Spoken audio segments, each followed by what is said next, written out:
Praise lord. అందరికీ దేవుని యొక్క పరిశుద్ధమైన నామానికి స్తుతి కలుగునుగాక. ప్రియులారా, బైబిల్లో వాక్యం ఏమని చెబుతూ ఉన్నదంటే, ఈ దీనుడు మొర్రపెట్టగా యెహోవా ఆలకించెను, అతని శ్రమలన్నిటిలో నుండి అతన్ని తప్పించెను అని. చూడండి, మనం మొర్ర పెడుతూ ఉన్నప్పుడు మన శ్రమల్లో నుండి దేవుడు విడిపించి తప్పించి కాపాడుతాడు. ఏ అపాయం రాకుండా కాపాడుతాడు. మెయిన్ మనం చేయవలసింది ఏంటంటే, ప్రభు సన్నిధిలో ప్రభు ఎదుట మనము మన విన్నపాలు తెలియచేసుకుంటూ ఉన్నప్పుడు మనకి ఏ శ్రమలు ఉన్నాయో, ఏ బాధలు ఉన్నాయో వాటన్నిటిలో నుండి దేవుడు విడిపిస్తూ ఉంటాడు. అప్పులు ఉన్నాయా? ప్రభు దగ్గర మొర్రపెట్టు. సంతానము లేదా? ప్రభు దగ్గర మొర్రపెట్టు. అనారోగ్యంతో బాధపడుతున్నావా? ప్రభు దగ్గర మొర్రపెట్టు. ఇలాగ నీకు ఏ సమస్యలు ఉన్నాయో, చదువులో వెనకబడిపోయావా? ప్రభువు ఎదుట మొర్రపెట్టు. లేదా నీకు జాబు లేదా? ప్రభు ఎదుట మొర్రపెట్టు.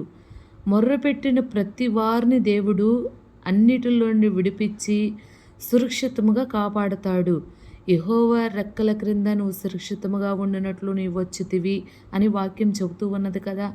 మనం సురక్షితముగా ఉండాలనే ప్రభు యొక్క ఆశ, ఆకాంక్ష.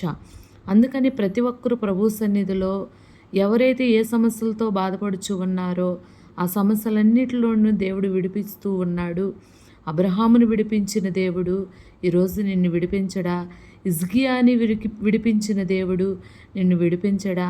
దావీదుని ఆ యొక్క ఎలుగుబంటు సింహపు నోట్లో నుండి విడిపించిన దేవుడు నిన్ను విడిపించడా? అలాంటి సమస్యల్లో నుండి మన భక్తులను విడిపించిన దేవుడు ఈరోజు నిన్ను ప్రతి సమస్యల్లో నుండి, ప్రతి శ్రమల్లో నుండి విడిపించబోతూ ఉన్నాడు. నువ్వు ప్రభు ఎదుట మోకరించి ప్రార్థన చేయు. నీ శ్రమలన్నిటిలోనూ దేవుడు నిన్ను విడిపించి భద్రముగా కాపాడి నువ్వు ఏదనుకుంటావో అది దేవుడు జరగటానికి దేవుడు కృప చూపిస్తాడు, ఆశీర్వదిస్తాడు, దీవిస్తాడు. ప్రార్థన చేసుకుందాము. మహాగణుడా, మహోన్నతుడా, పరిశుద్ధుడా, నీకే స్తోత్రం. అయా ప్రభు, ఈ మధ్యాహ్న కాల సమయంలో ఈ విధంగా నీ సన్నిధిలో అయా కొన్ని మాటల ద్వారా ఈ విధంగా బయలుపరిచి మాట్లాడినందుకు నీకు స్తోత్రం నాయనా. అయ్యా, ఇది ఎవరైతే వింటూ ఉన్నారో, చూస్తూ ఉన్నారో, బిడ్డలకు ఏ సమస్యలు ఉన్నాయో, ఏ బాధలతో బాధపడుచు ఉన్నారో ఆ సమస్యలన్నిటిలో నుండి, ఆ శ్రమలన్నిటిలో నుండి విడిపించండి ప్రభువా. సంతానం లేని వారికి సంతానం ఇవ్వండి. అప్పులతో బాధపడుచున్న వారికి ఆ సమస్యల నుండి విడుదల ఇవ్వండి. చదువు లేని వారికి చదువు ఇవ్వండి. ఉద్యోగం లేని వారికి ఉద్యోగం ఇవ్వండి. ఆర్థికంగా వెనకబడిన వారిని అయ్యా అభివృద్ధిపరచండి. నీవే దీవించి ఆశీర్వదించి అభివృద్ధి చేసి ప్రభువా నీ కృపలో నడిపిస్తూ దీవెనకరంగా ఉంచమని నజరేయుడైన యేసుక్రీస్తు నామములో అడిగి వేడుకుంటున్నాం తండ్రి. ఆమేన్. గాడ్ బ్లెస్ యూ ప్రియులారా.